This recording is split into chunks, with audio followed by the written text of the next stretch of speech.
আসসালামু আলাইকুম ওয়া রাহমাতুল্লাহি ওয়া বারাকাতুহু। ছেলেমেয়েরা যে যেখান থেকে দেখছো আশা করি সবাই আল্লাহর রহমতে ভালো আছো। ছেলেমেয়েরা আজকে আমরা একটা গুরুত্বপূর্ণ এবং আনকমন বিষয় আলোচনা করতে যাচ্ছি। আমরা কিন্তু সবাই জানি যে জাবেদা কত প্রকার, সেটা কিন্তু আমরা সবাই জানি যে জাবেদা দুই প্রকার।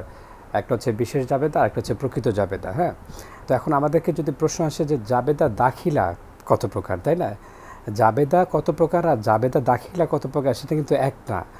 জাবেদা দাখিলা যদি বলে কত প্রকার, তাহলে আমরা বলবো দুই প্রকার। একটা হচ্ছে সরল জাবেদা আর একটা হচ্ছে মিশ্র জাবেদা। খুব ভালো করে শুনতে হবে।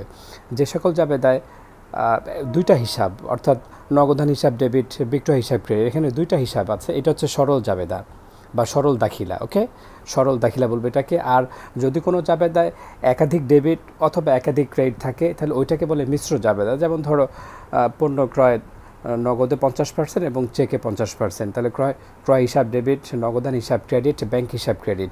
এখানে দুইয়ের বেশি পক্ষ এসেছে, তাই না? দুইয়ের বেশি হিসাব এসেছে, এই জন্য এটাকে মিশ্র জাবেদা বলে। আশা করি সবাই বুঝতে পেরেছ, না বুঝলে আমাকে জিজ্ঞেস করবে। আর যার যেখানে সমস্যা আমাকে কমেন্টসে জানাবে। ধন্যবাদ সবাইকে, আজকে এই পর্যন্তই।